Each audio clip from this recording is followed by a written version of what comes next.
Welcome to Scale Tales. These are tales, stories that other founders, entrepreneurs, small business owners, and subject matter experts will share about those magical moments when they scaled an entire business or perhaps a product or service line within a business.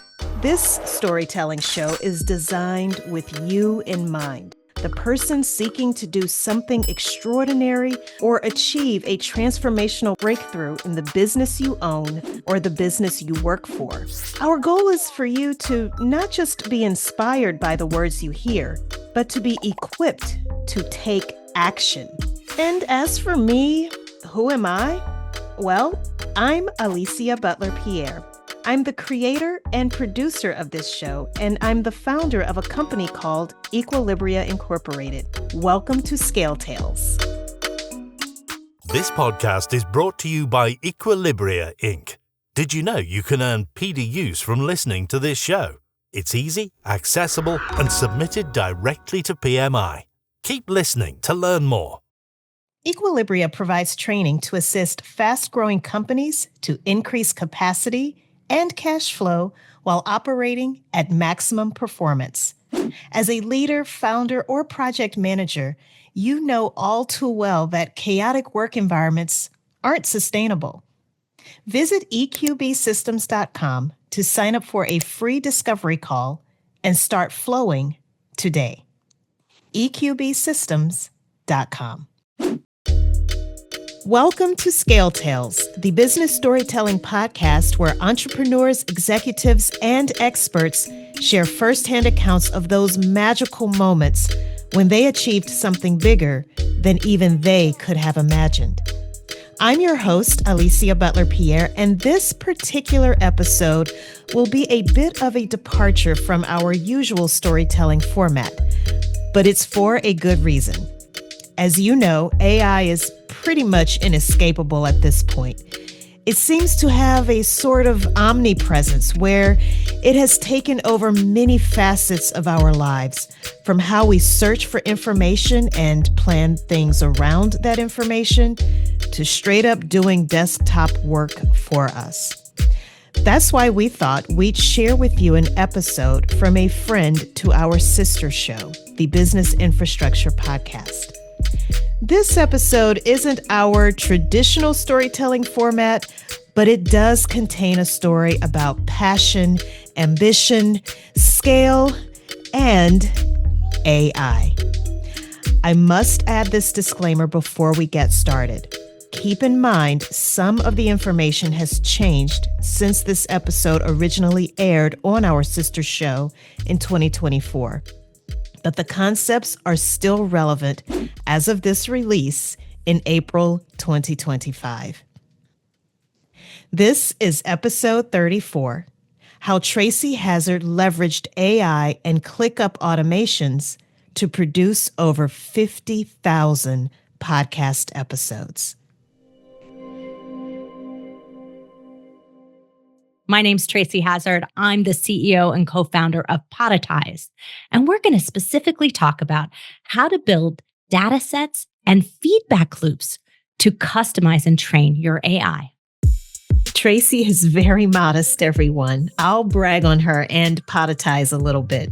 She's personally conducted over 3,000 interviews, and Podetize has produced over 1,000 shows with 50,000 episodes and counting for their clients. Wow. The last time you came onto the show, Tracy, you gave us a peek behind the curtain of Podetize.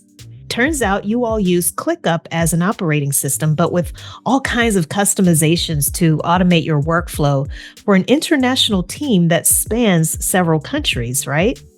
How many countries is it? 5 countries, yes. And we do still use ClickUp. And so we have about 80 staff members that are in and out of the ClickUp process.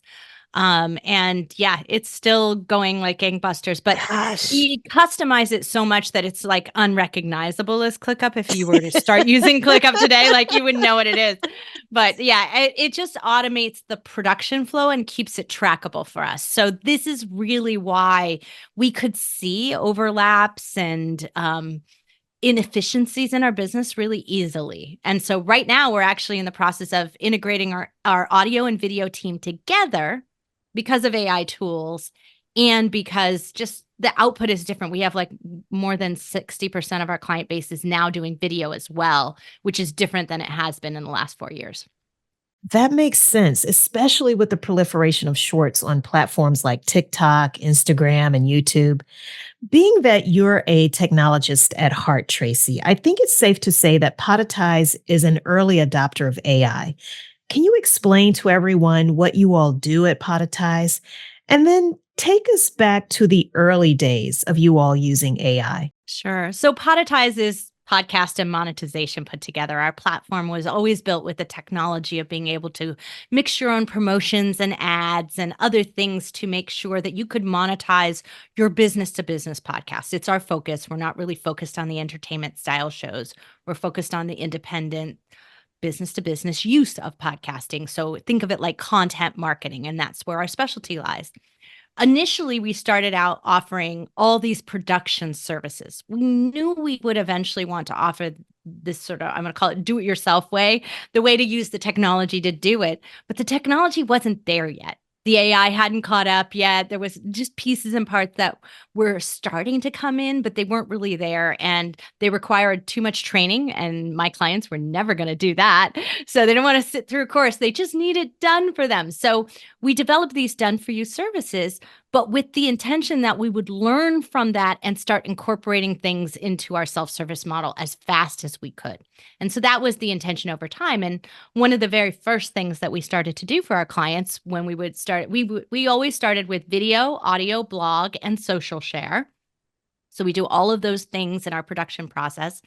But video went from like 10% of the users to 60% over the years. And social share, we don't actually go into people's social media and share for them, but we provide them what they need to share out there. We kind of refuse to do that part. It's a little more complex. It's like having a whole nother business that we didn't need to have to add the complexity there.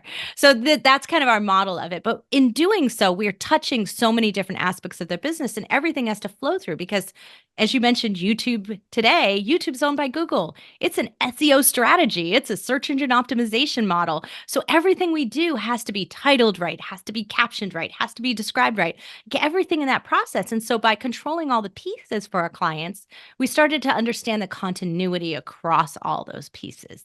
And that's really where we started to find, okay, things are really working here. Thinking of those early days, who did you have on your team? One of the very first things we did was have a transcription team, and they were fantastic because we needed humans because the AI was so bad transcribing and in the early days. And so we actually put AI as our first layer, but we would edit it basically 4 times on top of that in the early days. So we would go through an AI pass just to get it sort of down on paper. So it was less work to transcribe that. And then the transcriptionist the next level would go through and clean up all the what they called unintelligibles, the things that the AI couldn't interpret, which was a lot back then. It was probably about 40% of it was unintelligible. So that was really high. It's gotten better over the years, but it's still somewhere between 70 to 80% depending on the speed of the speaker. I talk really fast, so it's probably more like, 70% on me, but so that's what it would do. And so the next level would clean that up. Then we would go through it and fix industry terms, things that were misunderstood. So I worked in the e-commerce area for a while. You would have SKU, which was SKU, stock keeping unit, and it was an acronym.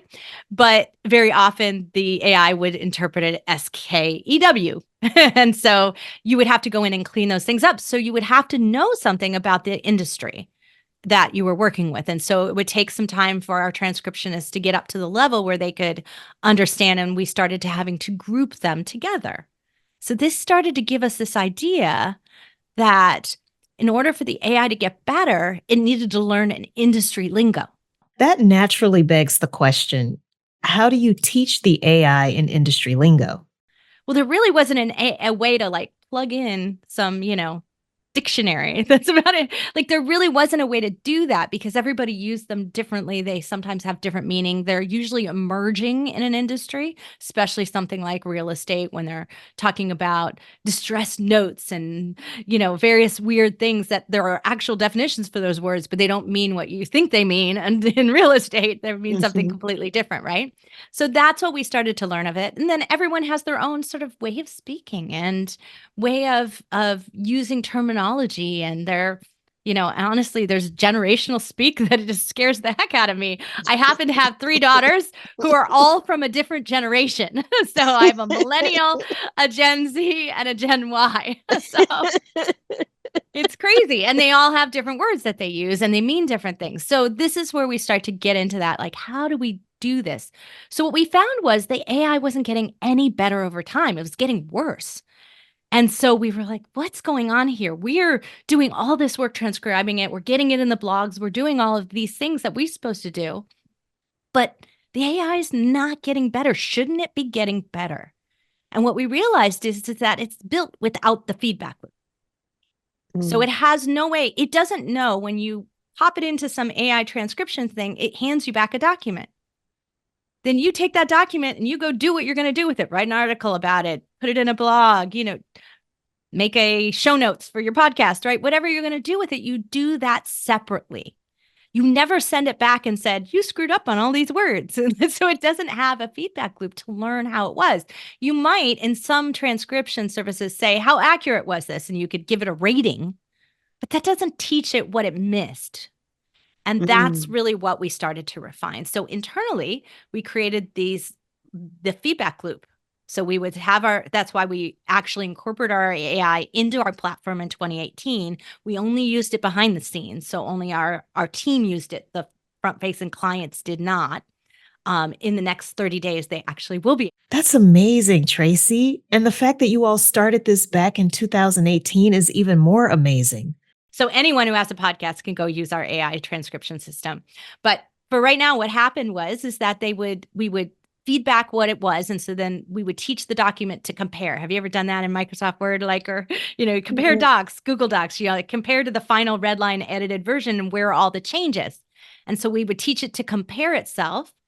And then it would learn where it went wrong. Because we would say, this one we did is final. So this one's more important. I don't know about anyone else, but this is particularly interesting and relevant to me because we use an AI transcription tool. Once we upload an audio file, this AI tool provides a transcript within 10 minutes, but then we do additional editing. How would we send these edits back to the AI tool that we're using? See, you can't. All those tools were built not to do that. And most of the tools were built so that you would get your output and you just take it with you. So you were not actually using the tool to publish, but our system, you publish from it. So we have the ability to edit the transcript right there or drop the corrected one into it and teach it to compare the two and learn patterns. So that's actually what we did was we wrote code essentially to simplify things, but we wrote code that would teach it when we drop this final in, your job is to compare it to what you originally transcribed, AI, compare the two things and make a key learnings, like keep a cheat sheet of key learnings of what you learned from doing this. And then we started to say, okay, now I want you to make key learnings about the industry. And so we would actually create a behind the scenes. We take all like 10,000 episodes from the real estate market. And we'd say, I want you to make key learnings about the industry lingo. So we would teach it to learn about the industry terms. And then I would say I could take, and we didn't do this, but only because we didn't find it totally necessary yet, but I think that we will, is that if it doesn't understand women as easily as it understands men. So the accuracy on transcription just isn't really great between men and women. It's actually about a 15% differential. Wow. And that's not good. I mean, and so why didn't it learn from that? But over time, ours equalized without us having to do that because we happen to have an equal number of men and women. So the podcast industry in general and the transcription industry, if you think about dictation, is very male dominated. And that's why there's such a discrepancy there. It's just not used to hearing women's voices. But our system equalized actually really quickly without us having to intervene. But what if we had a lot of Spanish-speaking podcasters all of a sudden, and there was a dialect, there was a accent? We could do a training set to help it learn that and create a pattern of how the word sounds, so what you should transcribe instead. And we would have a better opportunity for doing that than most people would. It sounds like Podetize has created its own transcription AI with a feedback mechanism. Is that a fair statement? Yeah, I mean, look, we built it on top of another system, but it's Okay. interchangeable. So originally we used one AI system. We tried OpenAI. We didn't like it. We switched to what BART is based on. So we switched to what is now, I think it's called Gemini now, but it's Palm, if you want to call it that. Okay. That's what it is. And that's Google's version of it. And Google's version is better. For what we found, it has a higher accuracy level at stage 1, even before we put our training set in. And then it learned really quickly when we gave it the training set.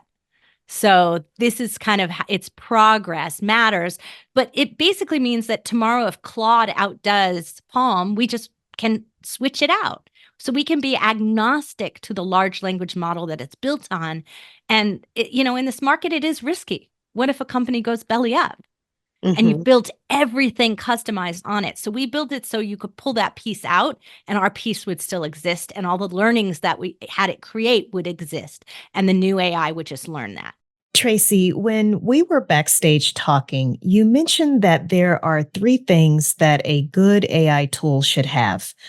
One of those things is a large language model. When some of us hear those words, it sounds complicated and scary. Yeah, large language model is like what everything is built on. It's all the things that OpenAI went out to scrape and pull and get data in, and it needs a constant fill of data and information at all times. So it's basically all the encyclopedia library of things that it's been learning from over time, and it needs to have something that's continually filling it. So in the case of OpenAI, it was mainly built on the spoken word, the written word, like all of those things. It built all kinds of things in there. So they used audiobooks, they used Twitter, they used Reddit. So they used things because they wanted it to be conversational, right? Like that was their goal, was to build something conversational.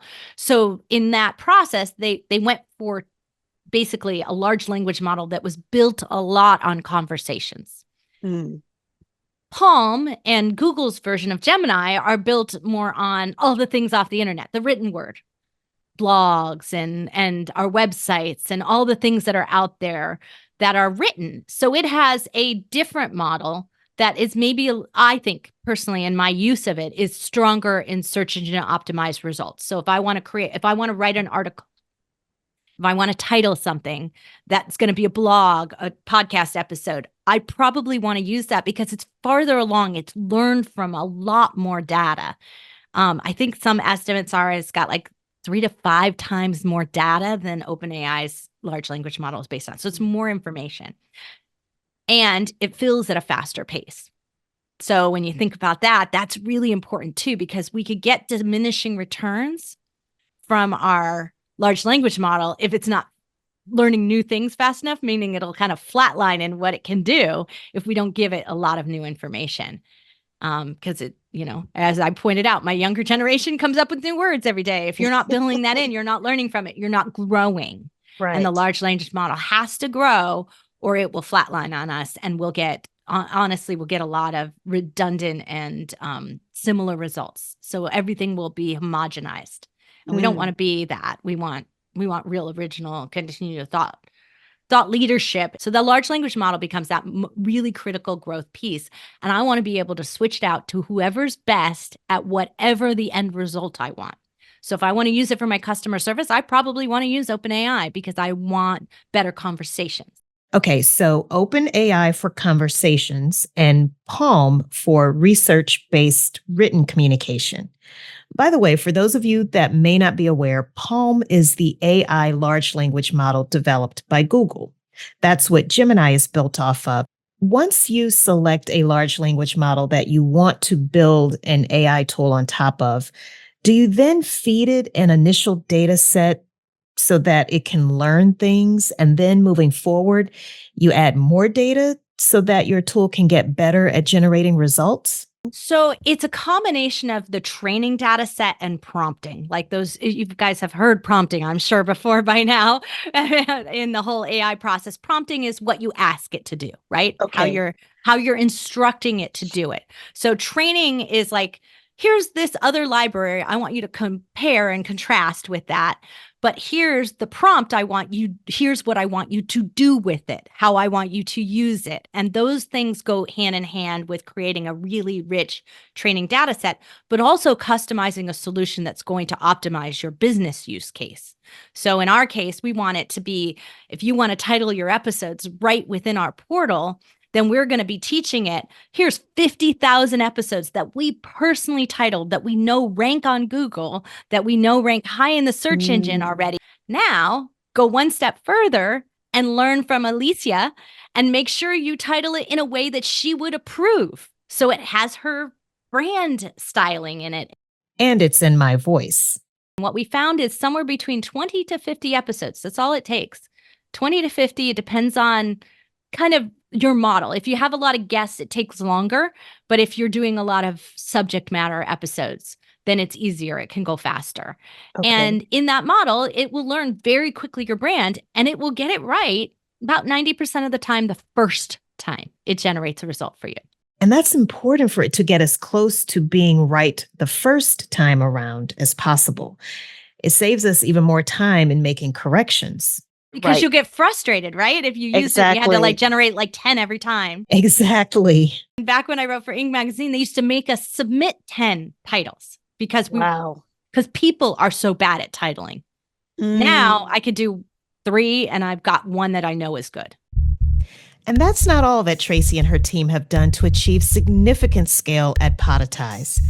So far, she's mentioned 3 things a good AI tool should have. One of them is a large language model. But what are the other 2? You'll learn that and more after this quick commercial break. Are you a certified project management professional? Imagine earning PDUs while you're on the go. The Scale Tales podcast makes it easy to stay on track with your certification. Listen while you walk, drive, exercise, or even fly. No need to watch anything.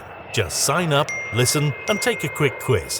In 3 easy steps, we'll submit your credits directly to PMI. It's that simple. No gimmicks, no games, just valuable, accessible content that will boost your performance as a project manager. Visit scaleTalesPodcast.com today and start earning your credits wherever you are. Welcome back. Before the break, you met Tracy Hazzard, the phenomenal CEO of Podetize, a company she co-founded with her husband. She shared her team's automation journey and the role that ClickUp has played in helping to identify areas where their back office operations and processes could be automated. It also led to the discovery and development of how a custom AI tool can dramatically scale their service offerings to their clients. She said there's 3 things that a good customized AI solution should have. An LLM is one of them. So what are the other 2? We won't keep you in suspense. Here's Tracy. So it's that training and prompting set, right? Combined together to really customize what you want to do with it and making sure that it has a continual process to grow and learn so that it's not just taking the large language model itself, it's taking that and creating, I'm going to call it proprietary learnings on top of it, things that you know in your business. So think about it from this perspective, whatever it is that your staff and your team are so good at learning, and then you lose that employee and you have all these key learnings that you just lost and you have to start all over again. It's hard to teach that. Absolutely. And that's what we want the AI to always have and should be proprietary to you and your business. It should be in your training data set, in your prompting. Those things should be core to your business, and it will make whatever you use more valuable for you. So think of it like your proprietary process. If I understand you correctly, Tracy, there are certain things that people on your team may be doing. And if they were to leave, that knowledge basically leaves with them, unless it's documented somewhere. But with an AI tool, you have the ability to store that information, add to it, continuously refine it, and then the tool can actually do some prediction, not just the generation of information based on prompts or commands that you give it. Yeah. So think about it this. I might have a top copywriter who had previously titled episodes and she was just better at it than everybody else. Mm-hmm. She was just really good at getting the message, getting the voice of the podcaster in the title. And she just was really good at it. But I can send that through and say, I want you to model my top 10 salespeople, my top 10 copywriters, my top 10. I want you to model what they do and figure out what their process is, what their learnings are, what they're basing this on. Learn how to do this. And it will. Like, that's how smart it is nowadays. That's like AI has come so far in the last 5 years just on that piece alone. That's where I got really excited about it when I saw what it could do. Because prior to that, it wasn't learning anything from its past. It was heading into a place where, you know how have you ever had an assistant and if you tell them to do something one way, that's the only way they will do it from that point forward because they're so afraid of disappointing you. That's what AI was like before, right? It was be like, this is the path of least resistance. If I give her this, it would be it'll be fine. And so what happens is that everything sounds generic by the time you're done with it. Like everything sounds exactly like the last time you got it. There's no originality. There's no energy to it anymore. And so that's the difference between you giving it this customization and forcing it to continually up its game. I like that, up its game. Okay, that covers the second thing a good AI tool should have. The third thing is the feedback loop, right? Right. Because look, you're nothing if your customers don't love it, right? I mean, at the end of the day, like I can think I'm doing the best job here, I'm training and I'm learning, but if it's not acceptable to my customers or the market changes and it's not acceptable to YouTube anymore and we're putting videos into YouTube, it's not working. So we have to have a feedback loop for that. But the problem is that it's thumbs up or thumbs down and asks you to comment on it and you have to describe that and people aren't good at that and they don't have the time for that. So creating ways to passively judge whether or not they're doing this is one of the ways. So we would do this in the early days. It's like we would take our transcripts and we would run them and then drop them in. It automatically knows it didn't get it right. You don't have to say you did this wrong, right? It just automatically knows by comparing it. So if you put a comparison process, a feedback loop into it that says that you rejected this, then you know you have a problem. And so in our titling, which is behind the scenes, you can't use this on the front end, but in the next 6 months, you will be able to. But in our titling of episodes, you only get one recommendation. And we did that on purpose so that as you drop in your podcast audio and video, and it gives you, generates a title recommendation based on your history, based on our best practices, based on our length that we recommend because you're going to use it on YouTube. So it needs to not be longer than 70 characters. Like we've optimized it like already for you. So you don't have to do as much thinking or work about it. And it pops up a title and you say, yeah, I don't love that one. Let me click refresh. So you click the little circle that redo, right? That we're very used to on when we use ChatGPT and anything else. We regenerate. So you regenerate the next one. Now, if the next one's right, you just hit submit and it's done. Now you've accepted it. Now it's going to compare the last one that it tried to this one and what was different. You don't have to tell it what was different. It's going to learn what's different. Okay. And then if you go multiple times, after like the third or fourth time, it'll ask you why you're regenerating. Like, what am I not doing right? What do you want me to learn? Because it needs an input at that point. And so it's going to say, and it's going to prompt you with ideas like more positive, higher energy. Like it'll prompt you with common things that you say. So we used to get this a lot in our graphics. So like people don't have a visual language. They can't speak design. Right. And so they can't say, I wish it were, more sunny. Like, if it's just not something that, I wish it were more positive feeling, or I wish it were more this. You can be critical about it. Like, I don't want any human beings in my images. You can ask them that. But if you're not that specific about it, people don't know what they did wrong. The designer doesn't know how to fix this. And that would happen really often with my graphics team. And they would be like, I don't understand what's wrong with this. So we actually created a library at the beginning when we would onboard a client, and we would create a visual library of the types of images they felt satisfied with. And then we'd create a learning, and we would have our head graphic designer would go through and create some visual language learnings. Oh, they hate the color orange. They couldn't even articulate that, but we would know because everything we gave them, they would reject until they got to this little dozen image set of what they found acceptable. And then we would make all the learnings from it. And so we would do this manually. Now we can do it automatically. Tracy, you know what this reminds me of? Years ago, someone told me it's easier for most of us to say what we don't want than it is to say what we do want. This is a good segue to another obvious question. How can you build an AI tool for your small business? Who can build it for you? Do you have any recommendations? The first thing that I do recommend is that you need to make sure that you intimately understand how AI works in general. So go use it. And I find too often that the heads of companies have never even popped onto ChatGPT and tried it. You must try it. And then what I recommend people do is that whatever you did over in ChatGPT, go do it in Google Bard. Go do it in some place. Just try multiple platforms. Try different tools.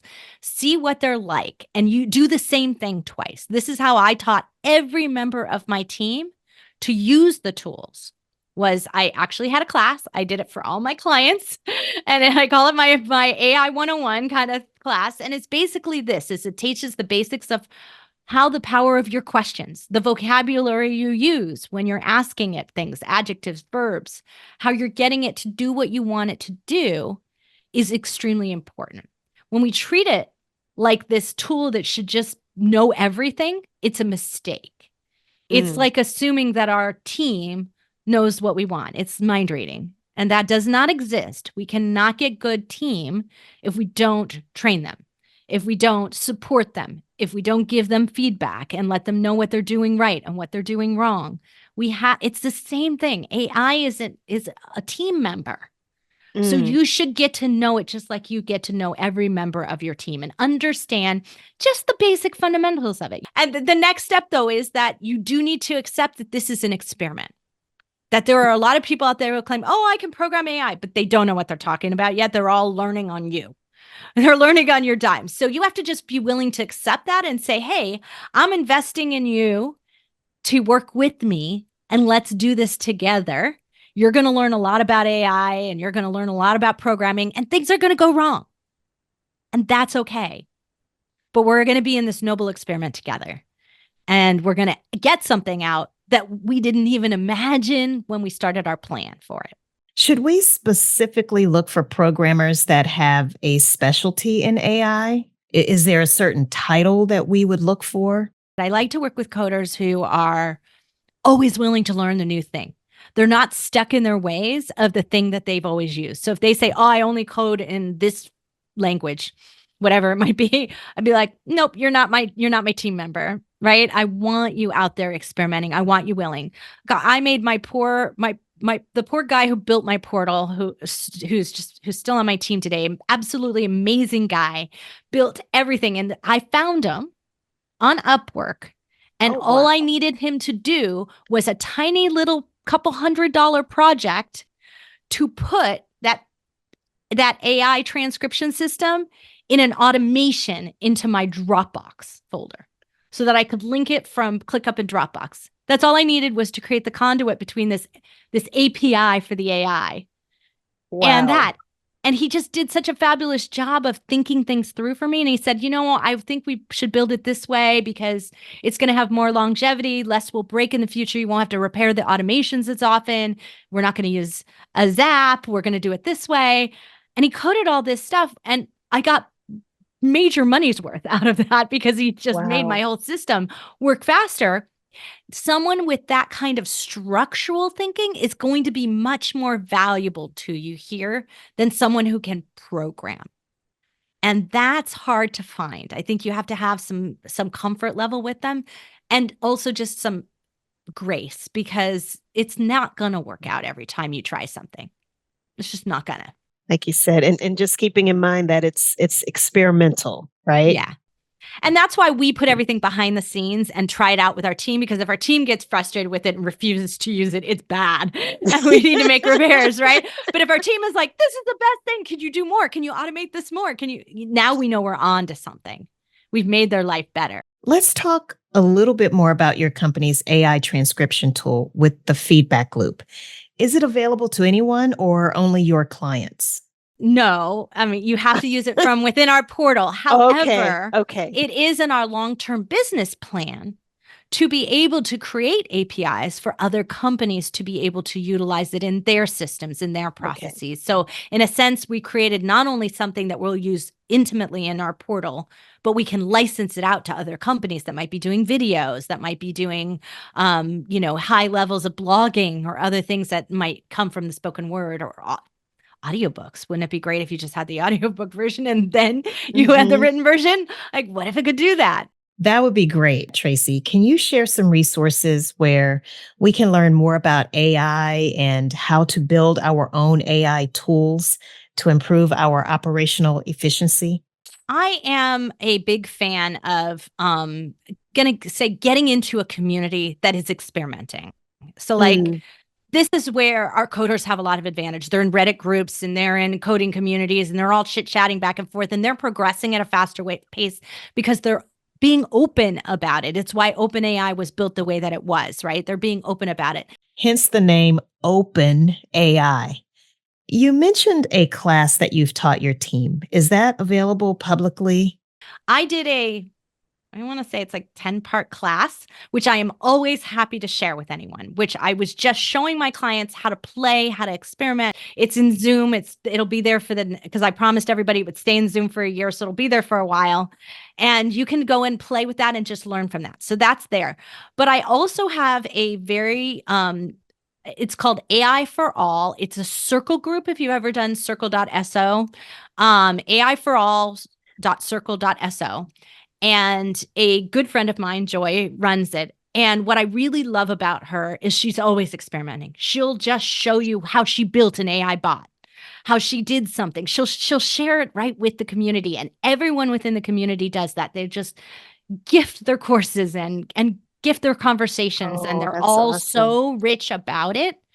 And they're anxious for everyone to grow together and collaborate. And this is a really great community. And I do like the idea of it. But plus, Joy and I really believe in and I want to say it's like they call it ethical use of AI. But I don't think that that's really the right term. I think we need to make AI for social good be its model. So in other words, look, I'm going to eliminate jobs. Like, it's going to happen. I'm going to decrease the amount of transcriptionists I need because my AI is getting better and better at it. But I'm personally committed to retraining every one of my team members. And right now, that's actually what we're doing. We are training all of our transcriptionists to be bloggers.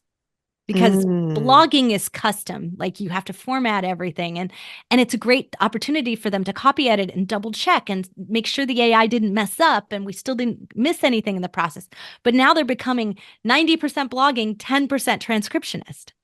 So their job is a little more enriching. It's less mundane. It's mind-numbing is transcription. If you've ever done it, it's mind-numbing. Listen, yes, it is. What did they say? Type that out. So if I can improve their lives and give them a career opportunity that's higher paying for them, then I have done some social good, even though I eliminated a job type. That's something that I'm always focused on. How can I do that? Right now, I think graphic designers are in danger. And they're the ones that I'm most concerned about. How are we going to be able to give them a role where the creativity? And so I have made it a mandate within my company that every graphic designer who works with me must use the tools that we use many tools, but must use a tool that has an AI function in it and must try AI with everything that they do. So that they're learning it as a part of the process. And then they can see, where is this going to benefit my job, so that they can figure out where AI fits in to supplement their work. And that way it isn't something that happens to them. They have been learning it all along and have some time to think about how it can be used in the future. Right. And they're going to think of a great way to use it in a way that I would have never come up with, because I don't do graphic design every day, right? Yeah. They're going to think of a great way to serve our customers, to get the end result, that it's going to be amazing and make their job easier and make it so that they could spend more time on the creative function. Tracy, you are such an inspiration. I love the energy, enthusiasm, and passion that you always show up with. How can people find you online and connect with you? Well, I am on LinkedIn, so please follow me there. You can find me Tracy Hazzard with 2 Z's. So that's how you know it's me. And we actually do a live stream every week about podcasting to our clients and to the broader podcasting community. We also stream that out on YouTube as well. So you can follow Podetize on YouTube. And we just really want to make sure that we're having conversations out there. So the more you comment back, the more you give us feedback, the more we can tailor things for what you're really interested in discussing and talking about. And we do hit on AI a lot in our conversations about how to use it. And sometimes I'll demo new tools on occasion, but most often it's just an experiment that I'm sharing with our community that we've been testing. It's not really a rollout. Tracy, thank you. It's always a pleasure speaking with you. You too. I absolutely love geeking out on this with you. I'm sure you can understand why our team thought you should hear this interview on Scale Tales. Tracy is one of the brightest minds I personally know, and she did such an amazing job teaching us about her scale journey leveraging AI.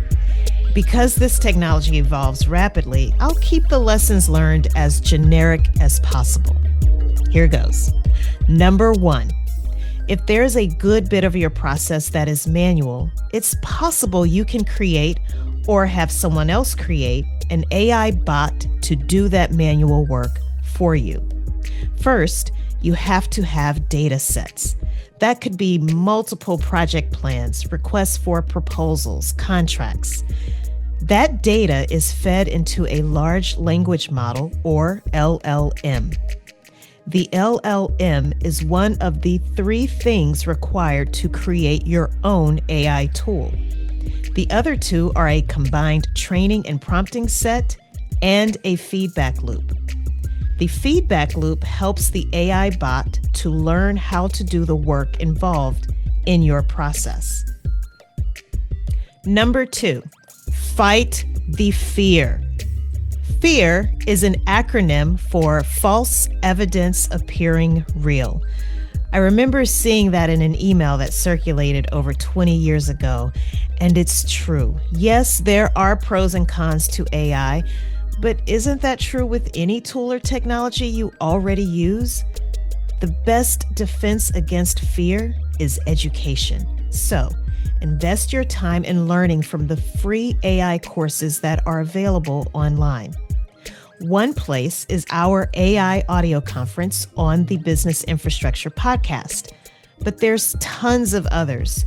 Obviously, the more advanced knowledge you desire will likely require payment, but you'll realize a return on that investment quickly. I promise. And finally, number 3, keep this in mind. Anything new will likely be scary. You probably know how to ride a bicycle, right?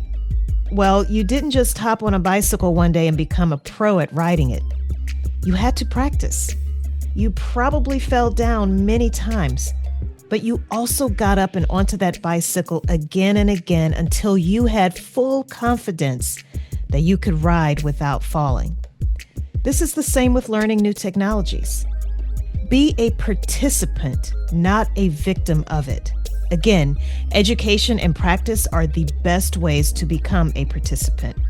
And soon, it will not be an option.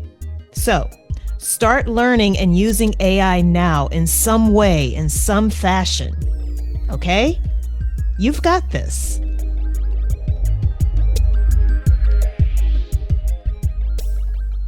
Let's give a big round of applause to Tracy Hazzard for sharing her scale tale with us. She stays on the cutting edge of different technologies to streamline ways of working. So make sure you follow her. We'll have links to her various online platforms and her company, Podetize, in the show notes at scaleTalesPodcast.com. Again, that's scaleTalesPodcast.com.